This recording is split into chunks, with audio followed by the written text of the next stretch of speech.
Hi, I'm Ben Watson and this is George Rhodes and we're directors of All Label.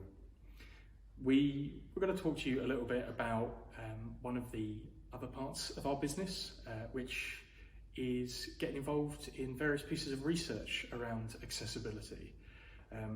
This is probably something that brought us together originally, was starting to look into accessibility statements and who's got one, whether they're good or not, and all of that. Across the public sector in the UK. Even before All Label, one of the first things that we were doing together was to start looking at accessibility statements and how they were proliferating given the new regulations that had come in. And it wasn't just the UK. We branched out to be several other countries across Europe at the time, and then we ended up talking to the European Commission about it.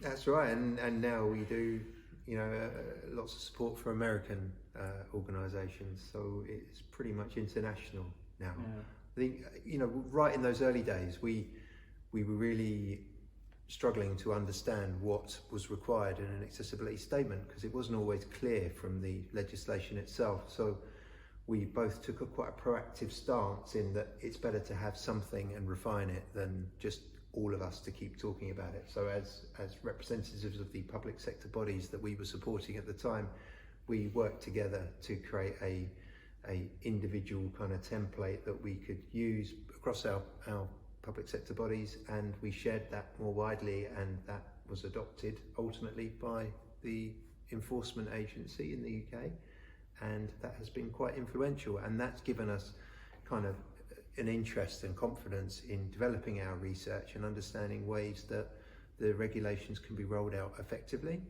across, as George says, the UK, Europe, and more globally now. We've gone down the rabbit hole a few times on other things as well. So after the accessibility statements, it was disproportionate burden next, I think, and the misuse of those regulation clauses.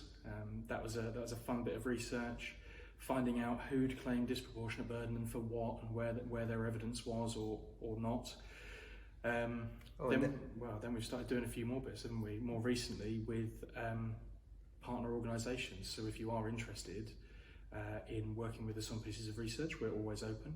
One of the, I'd say, big successes we've had in the last year or so has been a really impactful piece of research with Thomas Pocklington Trust, which is a vision impairment charity. We started looking at what digital accessibility support and was available and how it was embedded within further education colleges. So we again took a little look at accessibility statements, but we also looked at what happens when prospective students who may have a vision impairment or any other disability get in contact with colleges and the kind of support they can expect. And what we saw was a little bit disheartening, and some of the students that we spoke to, some of their stories were quite sobering. However, I think it has had an impact. The Association of Colleges picked that up and did a lot of follow-up work to help get colleges up to speed. It was mentioned in the Lord Holmes report on disabled students allowance recently, back to the House of Lords. And we're actually doing an update to the research in the next couple of months, where we'll be able to see distance travelled from where we were last year, and then we're hoping to see significant improvement and engagement. Yeah, I think the key thing, if we're trying to sell anybody on working with us on a research topic surrounding accessibility that you're interested in, is we like to be thorough. We like to dig into it. As I said, we like to go down the rabbit hole, and we like to really get to the meat of what's causing some of the problems that we're seeing. But I think the most important thing is the outcomes of our research.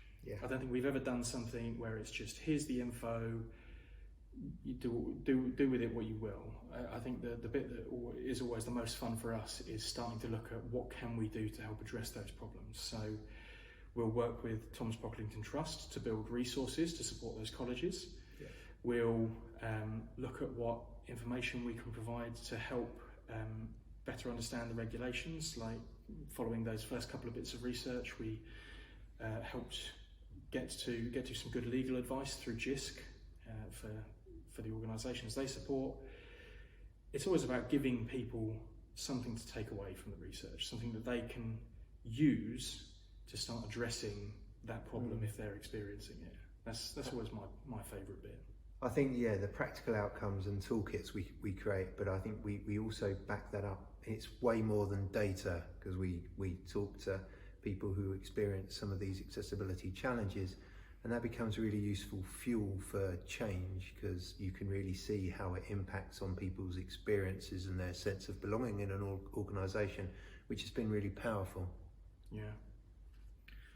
Great stuff. Well, if you're interested in working with us on any accessibility related research topics, you can always reach out to us on any of your preferred social medias or email us at info@allable.co.uk.